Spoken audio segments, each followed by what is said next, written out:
예, 하나님 말씀 신약성경 에베소서 6장 10절에서 18절까지 보도록 합니다.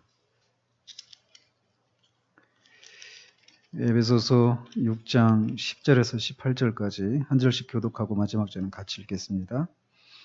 끝으로 너희가 주 안에서와 그의 힘의 능력으로 강건해지고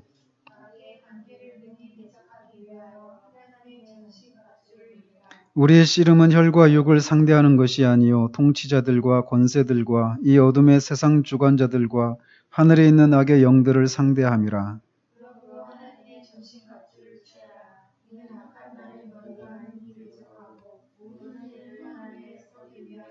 그런즉 서서 진리로 너희 허리띠를 띠고 의의 호심경을 붙이고 모든 것 위에 믿음의 방패를 가지고 이로써 능히 악한 자의 모든 불화살을 소멸하고 모든 기도와 간구를 하되 항상 성령 안에서 기도하고 이를 위하여 깨어 구하기를 항상 힘쓰며 여러 성도를 위하여 구하라. 아멘.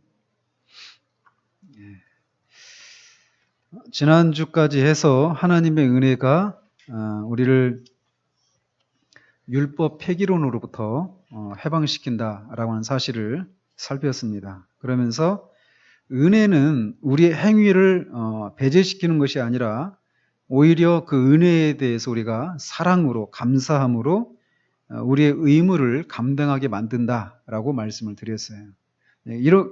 그래서 율법 폐기론이 은혜가 율법 폐기론으로 우리를 이끌어간다 이렇게 하지 않는다라고 말씀을 드렸습니다. 즉 하나님과의 은혜로운 관계가 우리의 행위를 이끌어낸다 이 말씀을 드렸어요. 그래서 이런 관계, 그러니까 하나님과 맺은 그 은혜의 관계가 우리로 하여금 하나님을 위한 어떤 행동을 하게 하는 것처럼 이런 관계가 우리의 모든 관계에 확대 적용되어야 된다 이런 말씀을 드렸어요. 그래서 사실은 이제 지난주에 제가 이 부분을 말씀드리면서 막 거의 삐를 받아가지고 그 부분을 더 강조하고 싶은 마음이 있었어요. 더 많이. 근데 시간의 제약에 제가 하지는 못했는데 조금만 더 말씀을 드리면 한번 우리의 관계들을 한번 보십시오. 우리가 우리의 자녀들을 대할 때 또 우리의 남편이나 아내를 대할 때 또는 다른 사람들 다 마찬가지입니다. 다. 모든 사람들과의 관계에서 어떤 모습들이 거의 지배적인지를 한번 보시라는 거예요. 이를테면 아내와 남편과의 그런 관계에서도 끊임없이 이 은혜가 행위를 규정하는 이런 관계가 아니라 행위에 의해서 그 사람이 나의 사랑을 받을 만하고 받지 못할 만하고 하는 이런 것을 결정하고 있는지를 한번 보시라는 거예요. 근데 거의 대부분이 뭐 아내와 남편과의 저의 경우를 한번 가지고 직접 얘기를 해보면 저 역시도 이런 데에서 벗어나지 못했었어요. 그래서 결혼 관계 속에서 끊임없이 아내한테 제가 아내를 바라보는 시각이 그런 시각이었단 말이죠. 그러니까 당신이 뭐 자녀를 양육하는 문제나 뭐 살림을 하는 문제나 뭐 돈을 뭐 하는 문제나 어떤 결정을 하는 문제나 그 모든 것들을 그런 것들 속에서 제가 세워놓은 그런 기준에 미치지 못하는 아내의 모습을 보면서 그러니까 당신은 나의 그런 인정과 사랑을 받기에 부족하다. 이 시각이 지배적이었단 말이에요. 거꾸로도 마찬가지예요. 남편을 바라보는 우리의 시각이 그런 시각인 경우들이 대부분입니다. 남편이 남편으로서 또는 아빠로서 마땅히 해야 될 그런 역할들이 있는데 거기에 미치지 못하는, 그대로 하지 못하는 그런 모습을 보면서 그러니까 당신은 아빠의 자격이 없고 또 남편의 그런 자격이 없다. 나의 그런 사랑과 내 인정을 받을 수가 없다. 이것이 거의 우리 모든 사람들과의 관계 속에서 보이는 모습이에요. 이것 때문에 부부 간의 갈등이 있고 부모 자녀 간의 갈등이 있고 사람들과의 관계 속에 갈등이 있단 말이에요. 목사를 바라보는 성도들의 시각도 마찬가지죠. 그죠? 그러니까 목사가 이것도 못하고 저것도 못하니까 내 그런 사랑과 존경을 받을 수가 없다. 이 생각을 갖고 있단 말이에요. 목사도 성도들을 향해서 그런 생각들을 가지고 있단 말이에요. 그러니까 모든 게 그 사람의 행위가 내가 세워놓은 기준 또는 내가 세우는 기준이 아니라 말씀의 기준에 못 미치거나 미치는 이것에 의해서 그 사람을 인정하고 그 사람을 받아들이는, 사랑하는 이런 관계들이 거의 대부분이란 말이에요. 그렇지 않아요, 권사님? 그러니까 내가 그 사람을 사랑하라 이런 말이 우리에게 안 다가오는 거예요. 쉽게 말하면 씨가 안 먹히는 거예요. 왜? 내가 그 사람을 사랑할 만한 그런 행동을 하지 못하니까, 상대방이. 그런데 은혜로 맺은 하나님과 우리 사이의 그 은혜의 관계, 은혜로 맺어진 그 관계가 우리가 하나님 앞에서 어떤 삶을 살아가게 만든다라는 거예요. 우리가 하나님 앞에 바른 삶을 살아가는 것에 의해서 하나님이 우리와 은혜로운 관계를 맺어주시는 것이 아니라 그런 행위가 없는데도 불구하고 하나님이 우리를 그리스도를 통해서 우리와 은혜로운 관계를 맺어주신 것에 대한 그런 감사와 사랑이 하나님 앞에서 그런 행동을 하게 만든단 말이에요. 근데 이게 모든 관계들 속에 적용이 되어야 된다는 것이죠.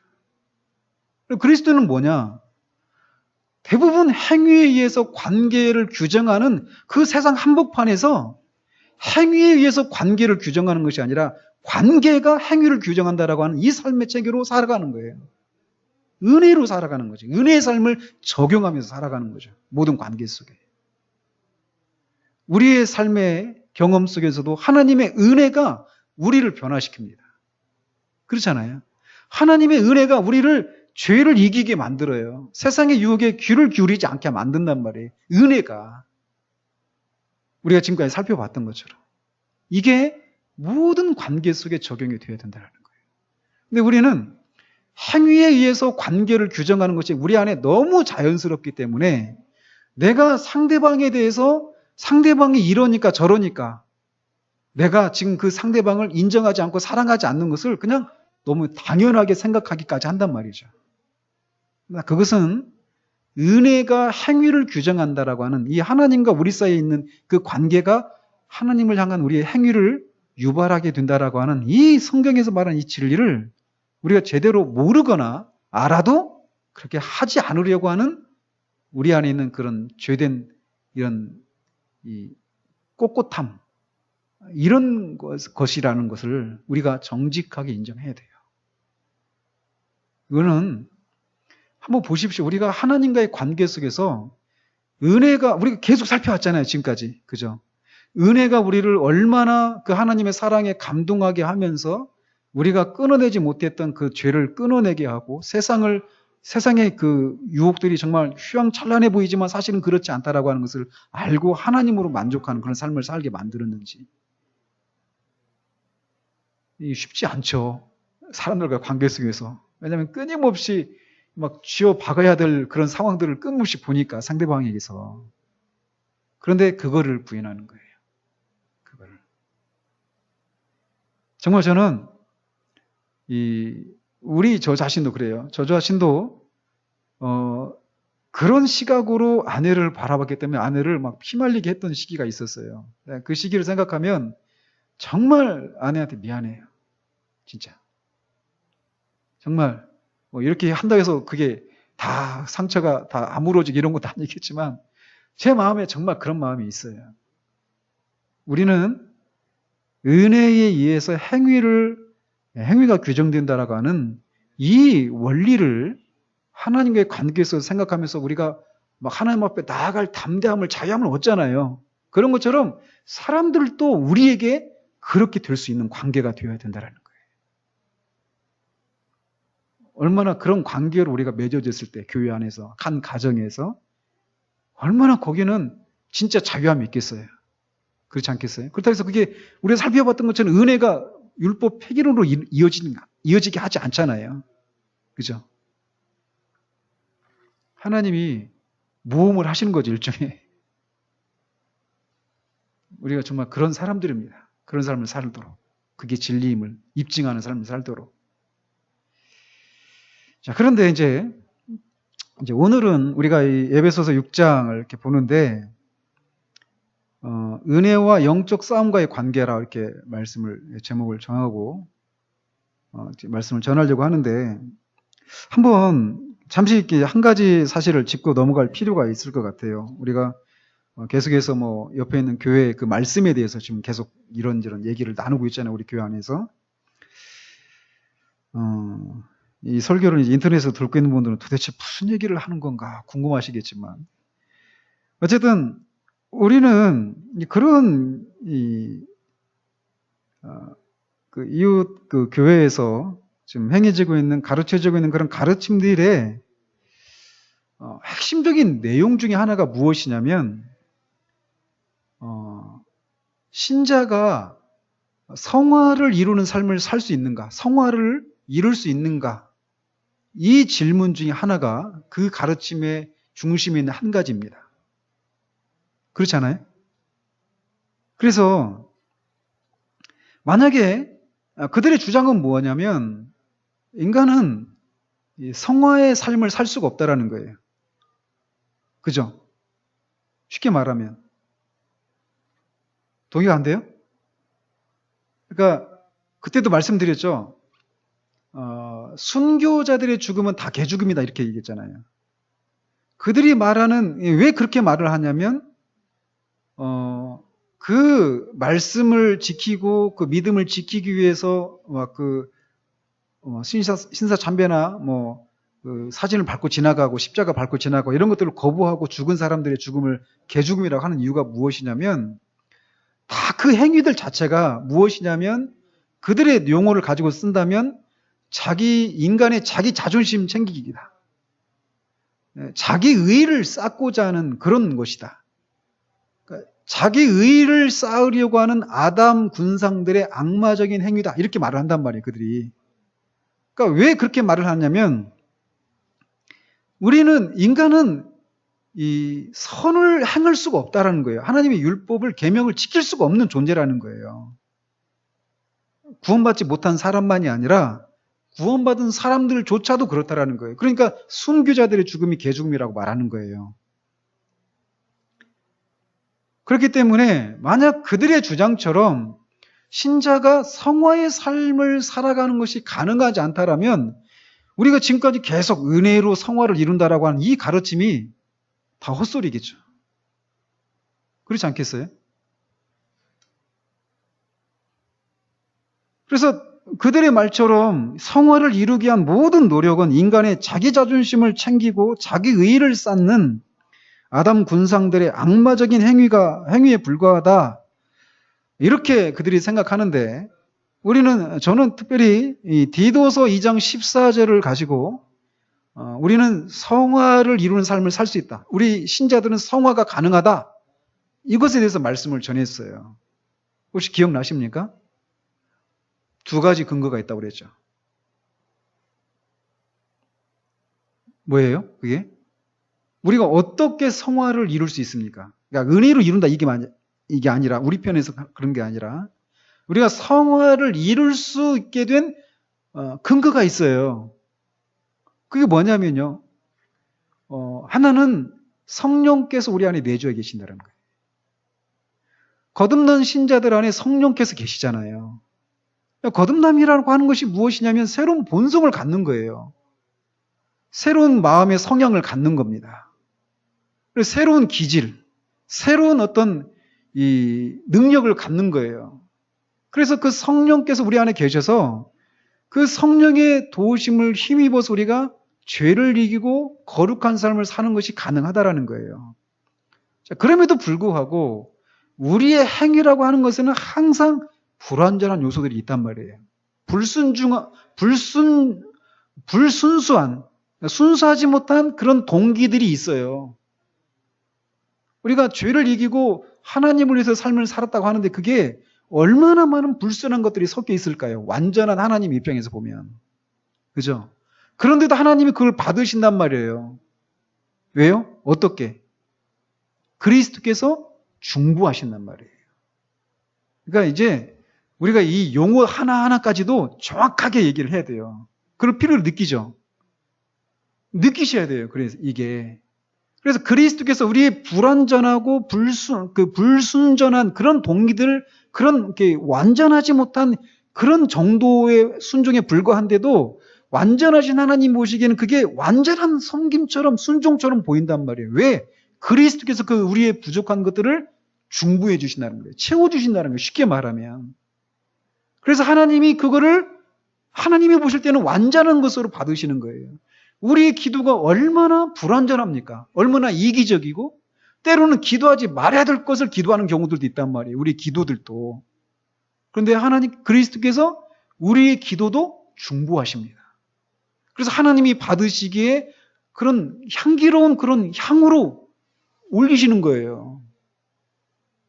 그래서 우리 기도가 하나님 받으시는 거지, 기도할 때 우리가 눈물, 콧물 쏟고 마음을 다해서 그것 자체가 하나님이 받으실 만한 그게 되는 게 아니에요. 그러니까 우리가 기도할 때도 그리스도의 중보가 없이는 기도할 수가 없는 거예요. 우리가 기도할 때 가끔씩 그런 경우도 있잖아요. 내가 막 마음을 쏟고 기도할 때와 그렇지 못할 때 그 기도, 그러니까 기도를 받았다, 받지 못했다 기준을 내 안에서 찾는 경우들이 많잖아요. 그죠? 그렇지 않다니까요. 그리스도의 중보 때문에 우리의 기도를 받으시는 거예요. 그래서 저는 언제든 말씀드렸는지 모르겠지만 이 모든 말씀을 우리 주 예수 그리스도 이름으로 기도합니다 할 때 앞에 있는 내용보다도 더 그 마지막 문장 속에 더 많은 중심을 둬요. 만약 이 모든 내용이 그리스도의 이름으로 기도하는 것이 아니면 기도는 무용지물이라니까요. 아무리 내가 간절하고 절실하고 눈물 콧물 쏟아가면서 하는 기도라 하더라도 말이에요. 오직 죄인이 하나님 앞에 나아갈 수 있는 것은, 하나님 앞에 무엇을 드리는 것은 오직 그리스도의 중보예요. 그렇기 때문에 우리는 성화의 삶을 살 수 있다니까요. 성령의 내주하심과 그리스도의 중보를 통해서. 그리고 하나님은 그리스도를 통해서 우리를 보신다고 그랬잖아요. 그래서 우리 존재를 받으신 하나님은 우리의 행위도 받으시는 거예요. 사랑하는 사람이 하는 행동은 다 예쁘죠. 저는 제 아내 방구 소리도 예뻐요.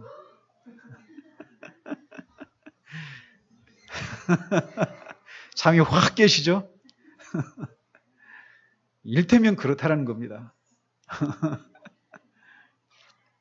근데 미운 사람이 하는 행동은 아무리 예쁘게 막 하고 치장하게 해도 미워요. 권사님 그렇죠? 존재가 받아들여지면 그 존재의 행위도 받아들여진다니까요. 이게 그래요. 하나님과의 관계 속에서. 근데 하나님이 그리스도를 통해서 우리를 바라보신다고요. 우리 존재를 그렇게 보신다고요. 그래서 하나님, 우리의 그 부족한 것도 하나님은 그리스도를 통해서 보시는 거예요. 그러니까 성부 하나님이 그러시죠. 그리스도께서 그렇게 온전한 것으로 중보하시죠. 성령께서 그렇게 할 수 있도록 또 도우시죠. 그래서 우리가 살 수 있는 거예요. 성화의 삶을. 이 논의가 그래서 가능한 거란 말이에요. 이 성화의 삶에 대해서. 성경에서 다 말하고 있는 내용이고요. 근데 이제 문제는 뭐냐면 그들이 여전히 성화를 이루는 것이 가능하지 않다고 생각한단 말이에요. 왜 그러느냐면 성화를 이룬다라고 하는 것을 성경은 여러 가지로 표현합니다. 여러 가지 표현이 있어요. 성화를 이룬다라고 하는 걸 거룩함을 조치라. 뭐 이런 것도 있고 죄를 뭐 멀리하라. 이런 얘기도 있고요. 그러니까 다양한 방식으로 표현하는데 그 중에 한 표현이 있다면 에베소서 4장 22절에서 24절까지 말씀 중에 있는 말씀인데 뭐냐면 옛사람을 벗어버리고 새 사람을 입으라. 이거를 성화의 여러 표현 중에 하나로 말씀하고 있단 말이죠. 그러니까 옛사람을 벗어버리고 새 사람을 입으라 이렇게 말하고 있어요. 그러니까 여기서 보십시오. 옛사람을 벗어버리고 새 사람을 입으라 이렇게 말하고 있는데 여기서 그 시제가 옛사람을 벗어버리라 라고 하는 말이 시제상으로 옛사람을 벗어버렸다라고 하는 시제입니까? 아니면 계속해서 벗어버려라 이런 시제 같아요. 후자죠. 그죠? 그러니까 계속해서 옛사람을 벗어버려 이렇게 말하고 있단 말이에요. 실제로 거기서 그렇게 시제가 그렇게 되어 있습니다. 그러니까 성화는 점진적이죠. 그죠? 계속해서 옛사람을 벗고 새 사람을 입는 과정을 밟아가는 거예요. 성화라고 하는 거는. 자, 그런데 그런 과정에서 우리가 어떤 딜레마에 빠지냐면 옛사람을 벗어버리고 싶은 마음이 있습니다. 거듭난 사람에게는 죄를 더 이상 짓고 싶지 않은 그런 마음이 있어요. 그런데 문제는 그래서 옛사람을 벗어버리려고 노력을 하는데 옛사람을 벗을 수가 있다 없다. 권사님 어때요? 옛사람을 벗을 수가 있던가요? 실제로 보면요.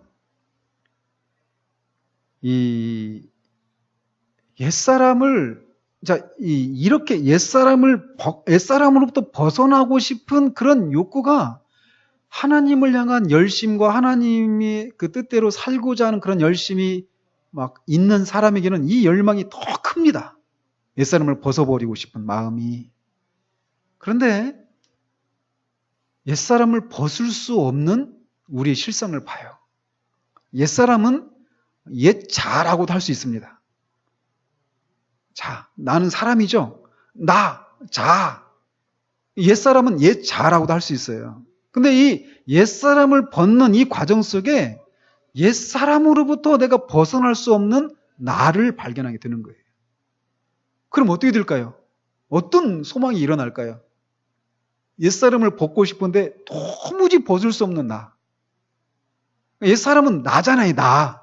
그죠? 나란 말이에요, 나. 그러니까 내가 그 모든 행위 속에 나가 있죠, 나. 그렇지 않겠어요? 선한 행위든지 선하지 않은 행위든지 그 행위를 하는 나는 항상 거기 있죠. 그래서 선한 것을 하려고 하는데 나가 있어요, 그 안에. 그러니까 어때요? 그 나는 막 그 문둥병장처럼 오염이 된 부정한 존재예요. 그래서 만지는 것, 손대는 것, 앉은 자리, 누웠던 자리 그 모든 것이 다 불결해지는 거예요. 하나님을 향해서 기도를 올리는데 거기 나가 있네. 하나님을 향해서 순전한 예배를 드리고 싶은데 거기 또 그 불결한 나가 있어요. 벗고 싶은데 벗어날 수가 없는 거예요. 수돈주의가 거기서 나온 거잖아요. 그러면은 그런 나를 벗어나기 위해서 사람이 없는 그런 광야로 들어가가지고 그렇게 막 금욕하고 절제하면 그 나가 없어질까요? 나는 내가 있는 모든 곳에 다 있습니다. 그죠? 그거를 보는 거예요. 옛사람을 벗어버리고 싶은데 끊임없이 쫓아다니는 나를 보는 거예요. 나 자. 그래서 저는 그런 시기를 저도 지났어요. 그때 제 가장 큰 기도점이 무엇인지 아세요? 하나님 앞에 진짜 진실한 마음으로 기도했습니다. 하나님 제발 나를 죽여달라고. 저는 그 기도 정말 절실했고 정말 진실했어요. 물론 하나님 보실 때는 그렇지 않을지 모르겠지만 제 입장에서는 정말 그랬습니다. 제발 저를 죽여주시길. 모든 것을 행하는 아무리 선을 행하려고 하고 세상을 사랑하지 않으려고 하고 죄를 이기려고 하고 거룩함을 좇으려고 하면 할수록 끊임없이 나가 있는 거예요. 그 모든 것 속에. 그렇게 하는 동안 우리 영혼에는 평화가 없어요. 끊임없이 탄식만 있을 뿐입니다. 그리고 그렇게 하면서도 누군가가 자신은 하나님을 기쁘시게 하는 삶을 산다 또는 살 수 있다 이런 얘기를 하면 자신도 그렇게 살지 못하고 있는데도 그렇게 탄식만 하고 있을 뿐인데도 누군가가 그런 삶을 살고 있다고 얘기하면 속된 말로 가짜다는 듯이 쳐다보죠. 아주 냉소적인 시각으로 바라봅니다.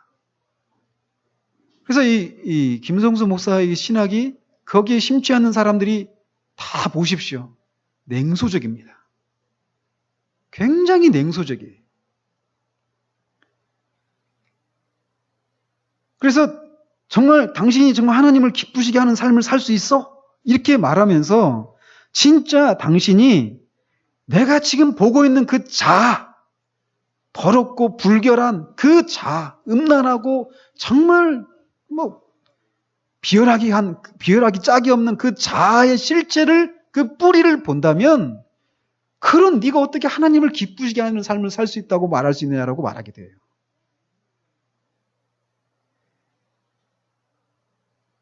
그래서 하나님을 위해서 기쁘시게 한다고 하면서 어떤 삶을 살았는데 과연 그 속에 진짜 개입된 네 자아가 정말 100% 순전하냐? 동기가 100% 깨끗하고 순전하냐? 아닐걸? 이렇게 되는 거죠. 그래서 그런 고백을 할 수가 없다라는 거예요. 그저 할 수 있는 고백은 무엇이냐면 제가 이런 존재밖에 안 됩니다. 하나님 말씀 살 수가 없는 존재라는 거예요. 나는 이런 존재밖에 안 됩니다. 하나님의 은혜가 아니면 아무런 소망이 없는 존재입니다. 이런 나를 그리스도 예수 안에서 받아주신 것을 인해 감사드립니다. 나를 제발 자꾸 죽여주십시오. 이들의 기도 제목이에요. 그것도 자아가 무엇인지를 본 사람만 할 수 있는 거예요.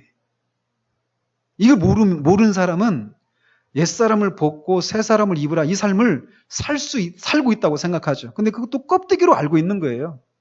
자아가 무엇인지를 모릅니까? 근데 그분에게는 제가 그 탄식이 느껴져요. 그래서 그러는 동안에 평안이 없어요. 그리고 그들이 자유함을 누린다라는 말을 하는데 그들이 누리는 자유함이란 이거밖에 없어요. 율법을 지켜서는 하나님을 만족시킬 수 없잖아요. 근데 우리가 그리스도를 모를 때는 그렇게 하려고 예를 썼잖아요. 마치 이 마틴 루터가 하나님께 의롭다 여김을 받으려고 막 금식하고 무릎으로 계단을 올라가고 추운 동굴에서 기도하고 그런 막 예를 썼잖아요.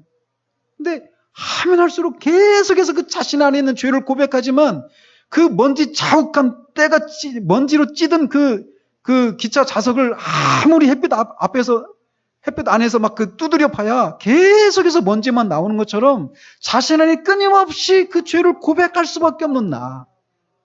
그걸 보는 거예요. 그러니 얼마나 영혼이 절망스럽겠습니까? 내가 살아있는 한 나는 나를 끊임없이 볼 수밖에 없잖아요. 그 나는 하나님이 받으실 수 없는 난데. 근데 그런 행위로 하나님을 만족시켜 드릴 수 없고 오직 예수 그리스도를 믿음으로만 하나님이 나를 받으신다라고 하는 이 진리를 깨달았을 때 오는 자유함만 그들이 말하는 자유함이에요. 그런데 그것도 순간이에요. 순간. 자신이 그렇게 죄인이라고 하는 것을 깨닫고 나는 순간 그때 그 순간만 그리스도 안에서 있는 그 자유함을 말할 뿐이고 곧장 또 거기에 합당하지 못한 자신을 또 보는 거예요. 나를. 그러니까 끊임없이 탄식이 있는 거예요. 그러니까 진정한 의미의 자유함이 아니죠. 그거는 순간적이고 찰나적인 자유함이에요.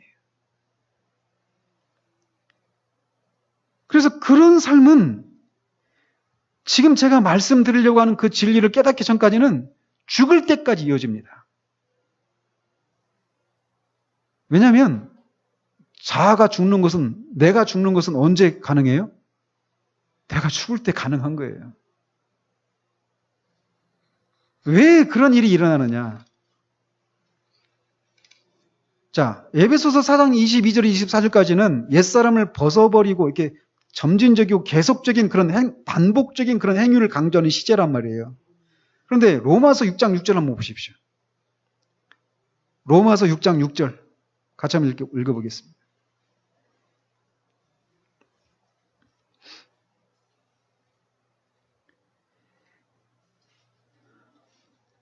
로마서 6장 6절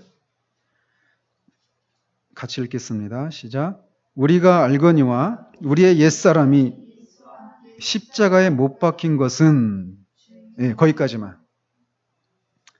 자, 여기도 보면 옛사람이라고 하는 단어가 나오죠. 옛사람이 예수와 함께 십자가에 못 박혀가고 이렇게 하고 있지 않죠? 뭐예요 이게? 과거의 사건이죠. 그죠? 자, 로마서 6장에서는 옛사람이 십자가에 예수 그리스도와 함께 십자가에 못 박혔다라고 말하고 있어요. 과거에 일어난 사건이에요. 근데 에베소서에서는 옛사람을 벗어버려라 이렇게 얘기하죠. 이 두 가지가 무엇을 의미하는지를 알지 못하면 아까 제가 말씀드린 거기에서 벗어나지를 못하는 거예요. 옛사람은 있잖아요. 죽었습니다. 옛사람은 죽었어요. 그러니까 옛사람을 죽은 사람을 벗는 것이 필요할까요? 필요하지 않을까요? 필요하지 않습니다. 그러면 옛사람을 벗어버리라고 할 때 그 옛사람은 뭘까요? 그러니까 날마다 우리가 죽어야 된다. 이런 표현도 쓰잖아요, 사도 바울이. 그죠? 날마다 나는 죽노라. 거기서 나 죽었잖아요.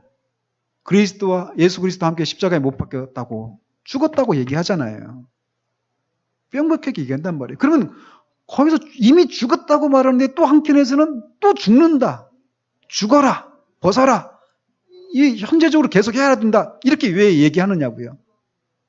그러면 어떤 본문에서 옛사람이라고 하는 이 단어가 똑같은 단어가 어떤 본문에서는 과거의 어떤 존재를 말하고 과거의 어떤 사건을 말하고 또 다른 본문에서는 옛사람이 그런 게 아닌 거가 아닐까? 이렇게 생각할 수 있지 않겠어요? 그죠? 그래서 많은 사람이 성화에 있어서 옛사람이 죽었다고 하는 것과 옛사람을 벗는 것에 대해서 구분하지 못하는 데에서 커다란 혼란을 겪는 거예요. 그렇다면 옛사람은 무엇인가? 사실 이제 오늘 준비한 것은 전혀 지금 에베소서는 들어가지도 못하고 지금 이것만 하다가 이게도 제대로 못하고 끝날 것 같은데 옛사람이 무엇인가 이거를 제가 좀 더 이제 이 말씀을 근거로 더 살펴보아야 돼요. 오늘은 이제 결론적으로만 말씀을 드리면 로마서 6장 6절에 있는 것처럼 옛사람은 죽었습니다. 옛사람은 죽었어요. 그런데 왜 옛사람을 벗어버리라고 하는가? 그래서 여기서 말하는 벗어버리라고 하는 옛사람과 죽었다라고 말하는 옛사람은 다르다라는 거예요. 그럼 뭐냐? 옛사람을 벗는다라고 하는 것은 옛사람이 가지고 있었던 그런 특성을 버리는 것을 의미하는 거예요. 그러니까 옛사람이 가지고 있었던 특성, 이걸 줄여서 말하면 뭐라고 말하냐면 옛 본성 이렇게 말을 해요. 이거를 다른 구절에서는 죄의 몸 또는 육신 이렇게 말을 해요. 자, 한번 질문을 던져보겠습니다. 옛 본성하고 같은 개념이 뭐예요? 육신, 죄의 몸. 옛 본성, 육신, 죄의 몸은 같은 개념입니다.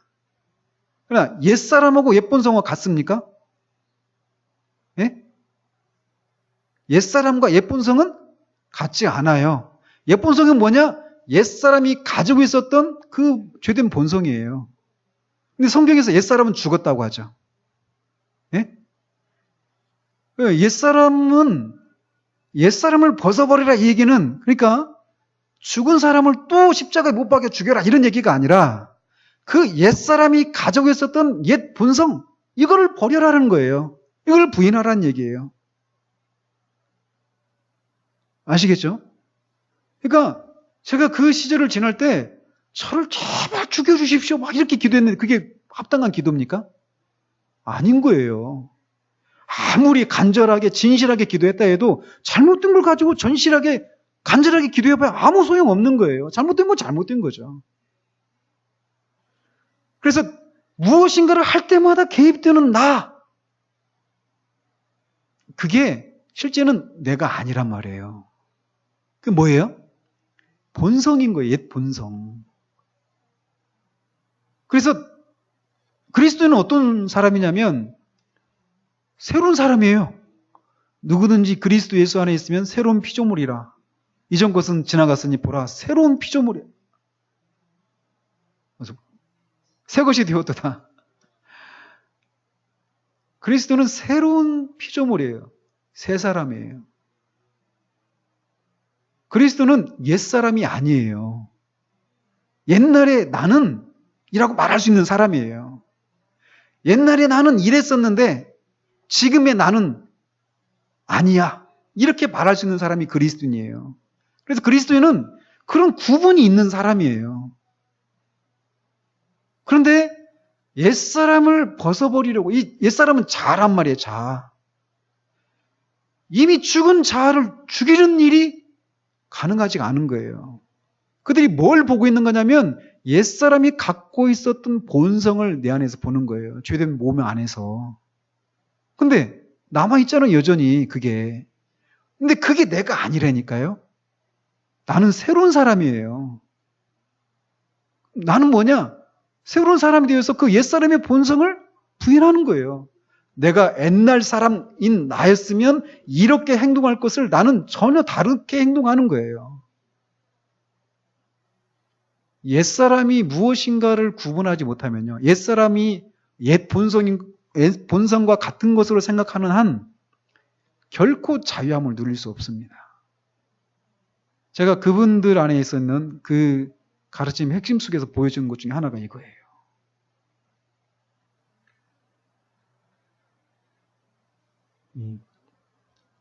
옛 본성을 버려야 할 사람은 새로운 나예요. 나. 새로운 사람, 새로운 자. 옛 자아는 죽었어요. 옛날에 나는 죽었단 말이에요. 그걸 어떻게 할 수 있어요? 말씀이 우리에게 말해주고 있어요. 말씀이. 우리가 알거니와 우리의 옛사람이 예수와 함께 십자가에 못 박혔다라. 이거는 경험적으로 하는 지식이 아니라 믿음으로 우리가 받는 거예요.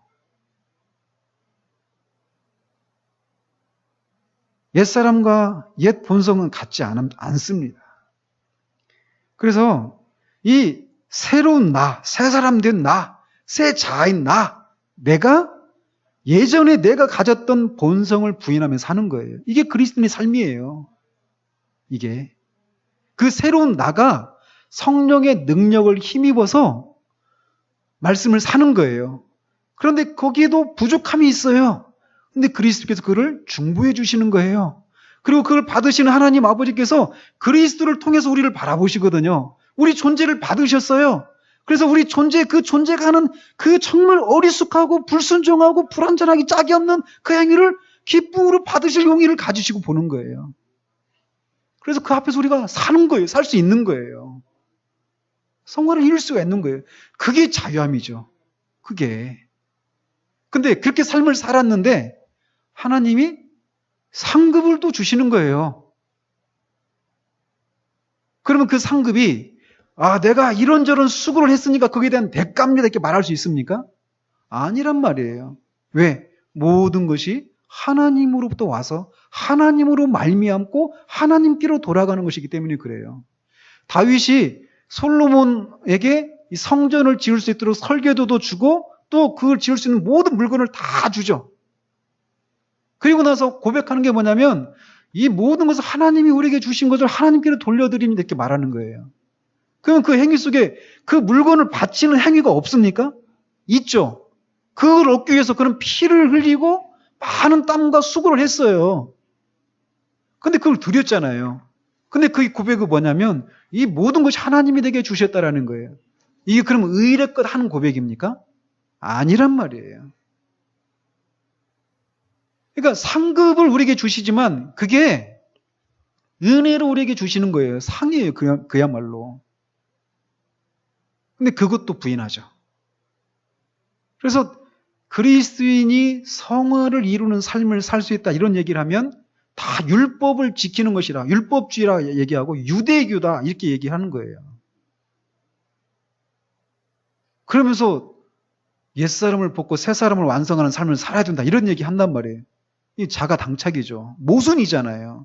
삶을 살 수 없다고 말하면서 또 삶을 살아야 된다고 말하는 거예요. 그럼 어떻게 될까요? 분열이 일어나는 거예요. 자신 안에서. 도대체 어떤 게 맞는지. 근데 진짜 거듭났으면 그 안에서 이 옛 본성, 그들은 옛 본성인지 모르고 옛 사람이라고 생각하고 이 자에서 벗어나고 싶은 마음이 막 있는 거죠. 그러니 그들이 취하는 길이 뭐가 있을까요? 죽음밖에 없는 거예요. 정직하다면. 자가 죽는 것, 자로부터 해방되는 것은 죽는 길밖에 없잖아요. 이것도 제대로 깨달은 사람들이 깨닫는 거예요. 그들 중에서도. 껍데기만 보고 있는 사람은 그냥 냉소적인 데서 머무르고 있어요. 그것마저도 껍데기만 보고 있는 거죠.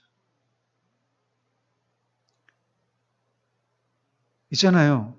진리를 아는 거는 정말 우리 전 삶에 영향을 미치는 거예요. 진리를 아는 거는. 우리는 죽었습니다. 옛 본성이 남아있어요. 죄된 몸에, 우리 안에. 그런데 하나님이 우리 통째로 우리 존재 전체를 받으셨다니까요. 그래서 우리 그 온전하지 않은 그 몸짓에서 나오는 그 모든 불완전한 행위 이런 것들을 온전한 것처럼 받아주셔요. 삼위 하나님께서.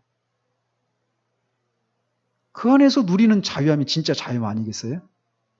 그렇잖아요. 제가 지금 우리가 다룬 내용, 이 내용을 로마서를 중심으로 해가지고 말씀을 이렇게 찾아보면서 하나하나 말씀을 드리고 싶은 마음이 있어요. 그러니까 그냥 뭉뚱그려서 막 이렇게 얘기할 게 아니라 우리가 항상 그 신앙의 근거는 말씀에 근거해야 되잖아요. 어디에서 말씀에서 그러한지. 그죠? 그래서 뭐냐면요. 자꾸 우리가 그 말씀을 통해서 우리 내 것이 되도록 자꾸 곱씹을 필요가 있는 거예요. 자꾸. 우리가 그냥 이렇게 막연하게 신앙생활 하는 경우들이 많아요. 뭉뚱그려져서. 그렇다고 해서 우리의 말로 정확하게 똑부러지게 말을 해야 그 사람이 진짜고 아니고 이렇게 말해주는 건 아니에요. 아까도 점심시간에 얘기를 나눴지만 이런 것들을 말하지 못해도 그냥 직감적으로 아는 거예요. 내가 주님을 알고 주님이 나를 그렇게 받으시는 걸 알고 있고 불완전하고 온전치 못한데도 주님이 나를 사랑하고 계신 걸 알고 그것이 나를 죄를 이기고 세상을 이기고 주님을 위해 살게 만드는 삶을 이렇게 살아내게 만든다는 것을 그냥 아는 거예요.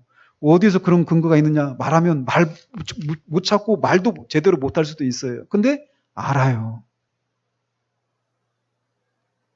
그래서 근데 우리는 더 나가야 돼요. 아는 것을 넘어서 말씀을 가지고 그들을 권면할 수 있어야 돼요. 설명할 수 있어야 돼요. 그리고 그 말씀이 우리의 경험적으로 그것을 누리지 못하게 그런 때에도 더 이상 확장되지 않는 말씀을 통해서 딱 못 박아놨잖아요. 이 말씀이 계속 바뀐다면 얼마나 불안하겠어요. 근데 이 말씀이 딱 고정되어 있다니까요. 거짓말 하실 수 없는 하나님이 말씀을 통해서 딱 고정시켜버렸어요. 그 말씀을 우리가 붙들고 다시 흔들렸던 데서 다시 견고한 데로 돌아오는 것이죠. 말씀이 그래서 필요한 거예요. 말씀이. 하나님은 우리에게 불가능한 것을 요구하지 않으셔요. 거룩한 삶을 살라고 하시는데 거룩한 삶을 한번 살아봐. 내가 근데 살 수 없지? 그게 바로 너야. 근데 내가 그런 너를 내 아들을 통해서 구원했어. 이게 바로 구원이야. 이걸 깨닫게 하시려고 우리에게 거룩함을 살아라. 죄를 이겨라. 세상을 이겨라. 이렇게 말씀하시는 게 아니란 말이에요. 우리는 그렇게 살 수 있습니다. 이 그리스도인이에요.